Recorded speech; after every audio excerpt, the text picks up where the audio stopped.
Well, we're looking at session number 8 of Nahum, chapter 3, verses 8, 9, 10, and 11. And the title, Remember Thebes? Thebes. In today's portion of Nahum, we're going to see Nahum taunting Nineveh a bit by bringing up the Egyptian city of Thebes. It's a town about 400 miles south of modern Cairo. It's at times been the capital of southern Egypt. I believe at one short period of time it was even the capital of all of Egypt, but I'm not 100% sure of that. It was the first great monument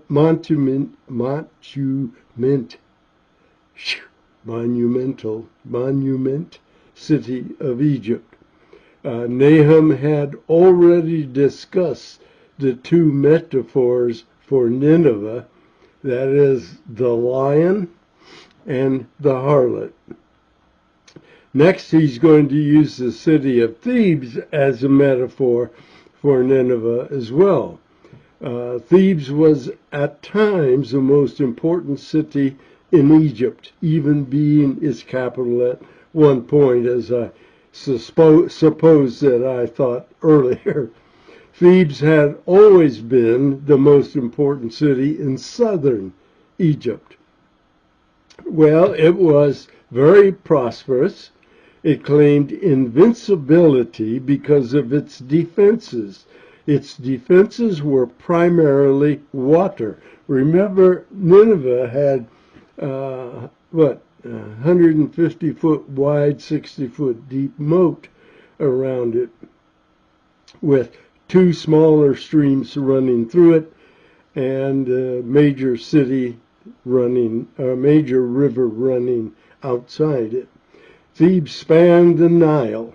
This city was built across the Nile in parts. The channels and canals of the Nile, which flowed among several islands, hindered military access to the city.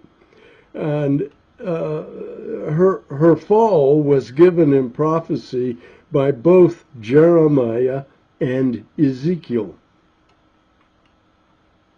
Trying to think of when that was. I think it's like, 645 BC or 665 BC. Somewhere. I should have looked that up for you. I may have somewhere here, but I don't recall. Jeremiah 46:25. Jeremiah writing about Thebes. The Lord of hosts, the God of Israel, says this: Behold, I am going to punish Ammon of Thebes, and Pharaoh, and Egypt along with her gods and her kings, even Pharaoh and those who trust in him. Remember in Exodus from Egypt, the plagues that were brought by God were all challenges to the idols of Egypt, all the gods of Egypt, including the Pharaoh, who was considered to be one of the gods. And he says, Ammon of Thebes, Ammon, or actually it's Amun, A-M-U-N, was the principal god of Thebes. And as a matter of fact, the phrase no Ammon meant city of Ammon. So let's look and see what Ezekiel has. Anyhow, what did Jeremiah say? I'm going to punish her. Look at what Ezekiel said. I will make Pathros desolate, set a fire in Zoan, and execute judgments on Thebes. And I will pour out my wrath on Sin, that's a town, the stronghold of Egypt. I will also cut off the multitude of Thebes, and I will set a fire in Egypt. Sin will writhe in anguish, Thebes will be breached, and Memphis will have distresses daily. So God says, trouble's coming, Egypt, and Thebes, you're going to be in the midst of it. I'm going to execute judgments on you. I'm going to cut off the people of Thebes, execute them, whatever it is. He's going to cut them off, and he's going to breach the halls or walls or city of Thebes. You think you're invincible because of all the water involved? Not so. I'm going to judge you, and you will be breached.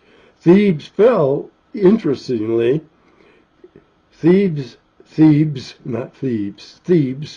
fell to the Assyrians in 663 BC. So, there we go. The Assyrians are the ones who brought down the city of Thebes. And now what is Nahum writing? Hey, you Syrian, Nineveh, you think you're better than Thebes? You guys brought Thebes down. Somebody's going to bring you down. You think you're immune?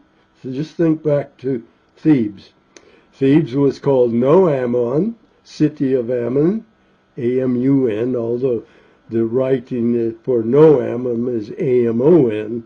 Again, it's the city of Thebes' major god. Let's look at verse 8. Are you better than No-Ammon?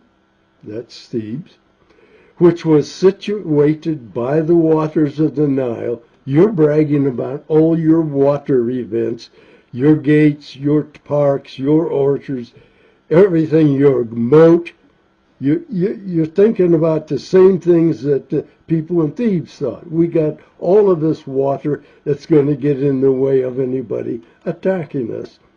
He said, she had all water around her. You got water all around you. That water is going to be part of your downfall. Whose rampart was the sea. And by the way, here, when in the Old Testament like this are using the word sea, that's the word for Nile. Whose wall consisted of the sea. In other words, your walls, Thebes, are the sea. They are the canals of and the streams of the Nile that you think are going to protect you. Let me get a little orange crush here and see if it helps my throat.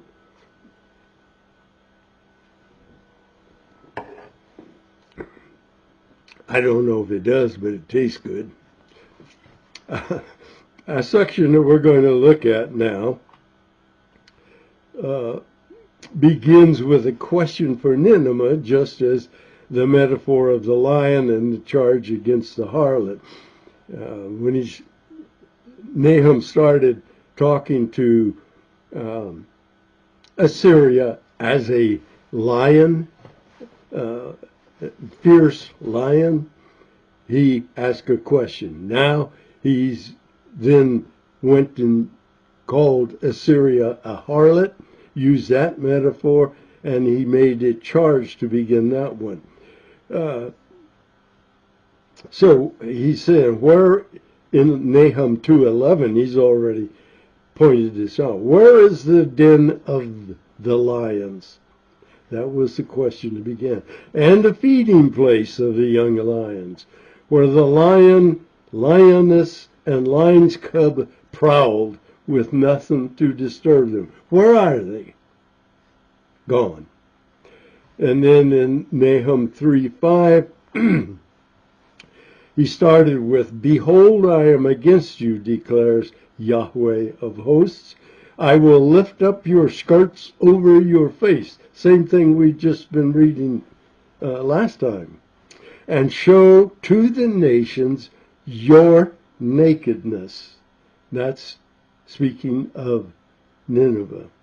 And to the kingdoms your disgrace, shame. And each metaphor ended, as this one will, with a statement of judgment. Now, Thebes, again, like Nineveh, was confident of her security. Not only did she feel invincible, she had an alliance, or several alliances for added measure. Nahum speaks to that in verse 9. Ethiopia was her might, and Egypt too without limits. Put and Lubim were among her helpers. So there are at least 4 nations that she had as alliances with that she thought would help protect her.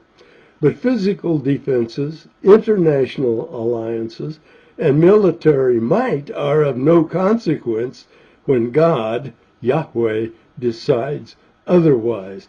Look at verse 10. Yet she became an exile.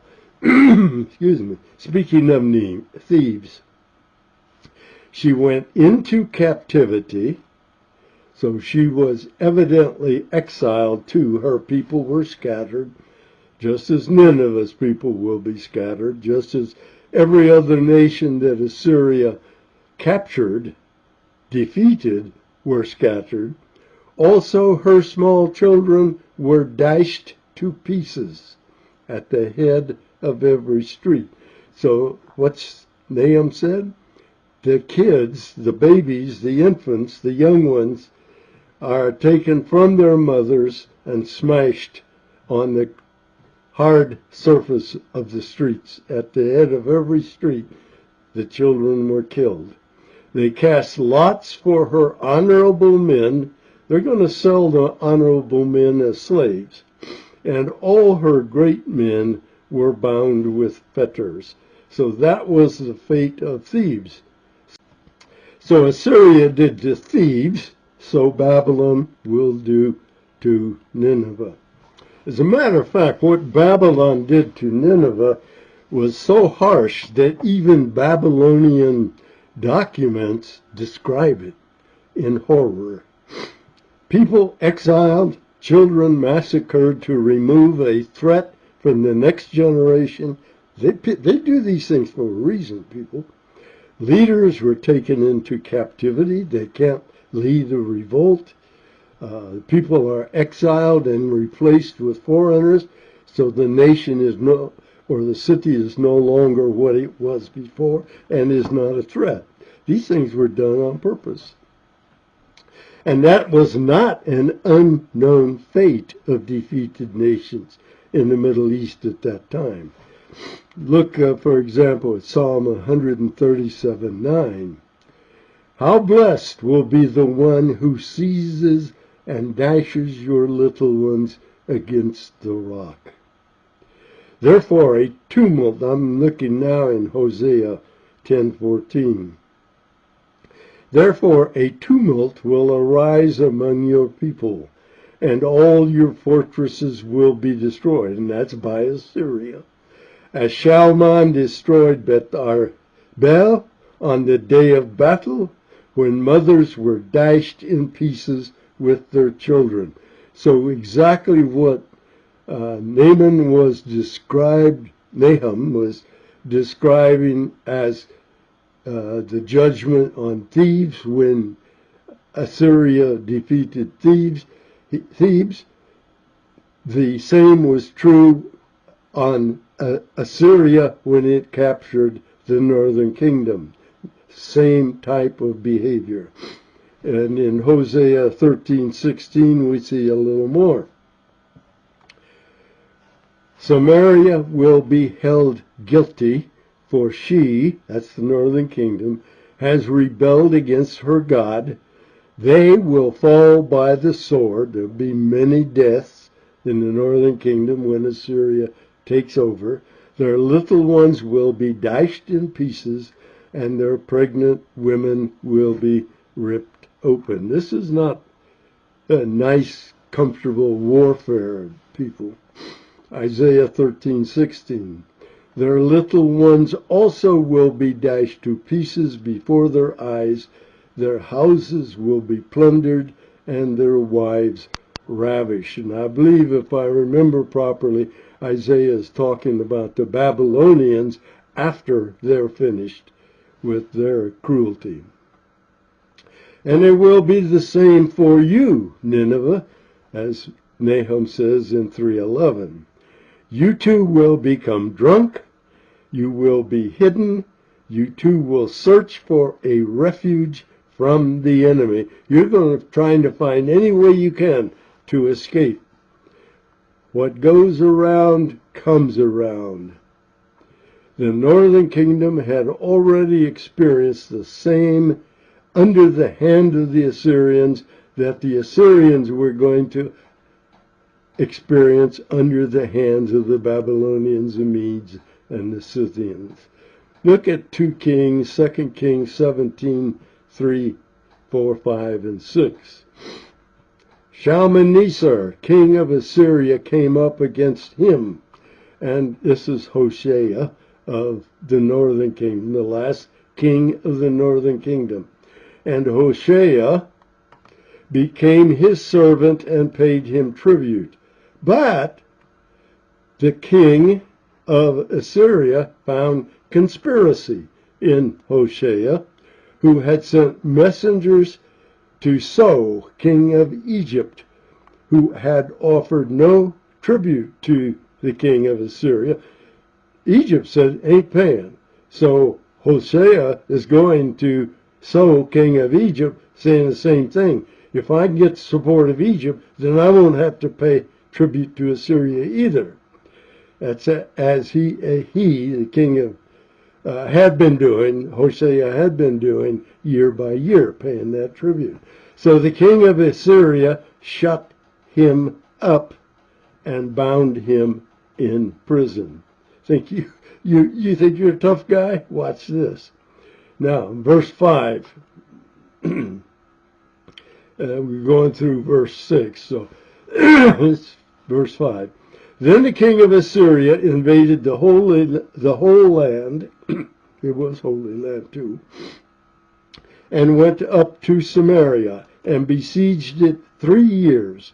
In the 9th year of Hoshea, the king of Assyria captured Samaria and carried Israel away into exile to Assyria and settled them in Halah and Habor on the river of Gozan and in the cities of the Medes. He didn't settle all of them in Assyria, shipped off some of them to the Medes and other spots. And of course, Assyria repopulated the northern kingdom with Gentiles from other countries. The Ninevites were tasting the cup of God's wrath as if drunk and defenseless.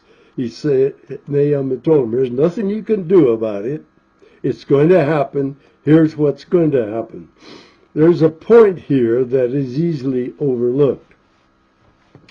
Since Thebes had been defeated before Nahum wrote, because he's talking about this has already happened to Thebes, he must have been writing somewhere after 663 BC, somewhere between 663 BC and what is that, 613, 14, 15, somewhere down in the low 600s. So somewhere in that 60-year period between 663 and 603 BC, somewhere in that period is where Assyria fell. Because at 663 BC, it was still a big dog in the region.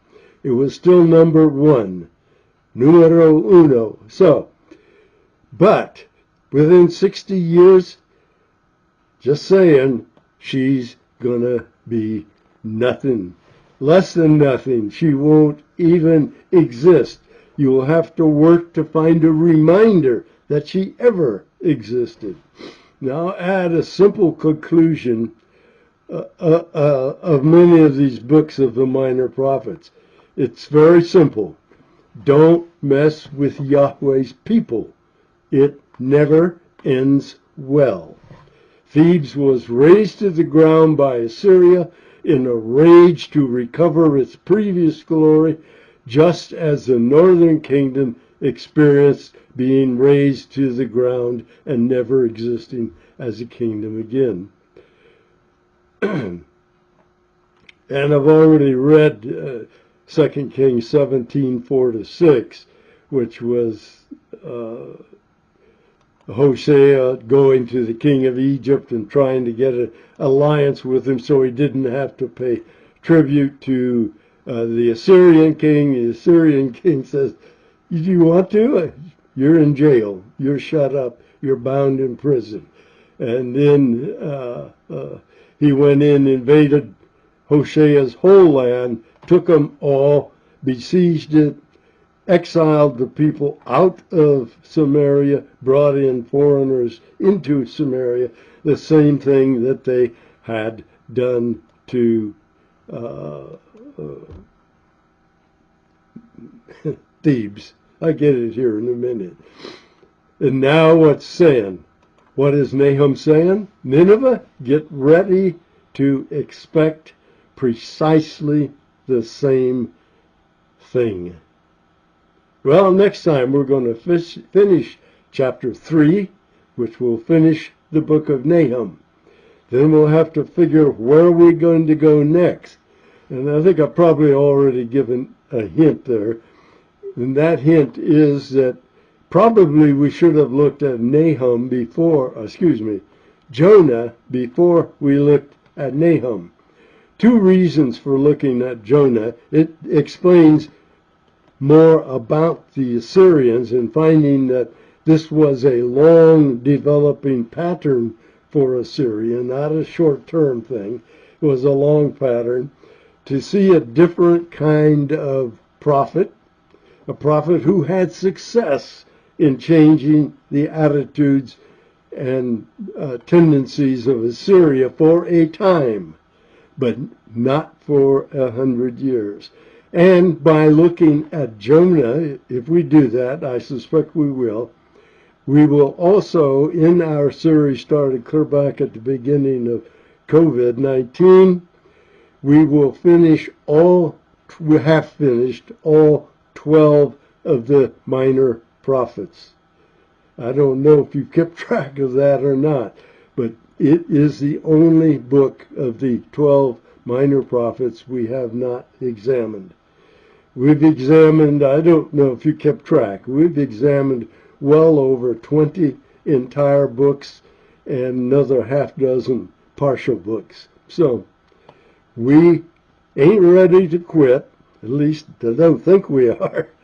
But anyhow, I'm looking for you next time to finish up Nahum, and the following time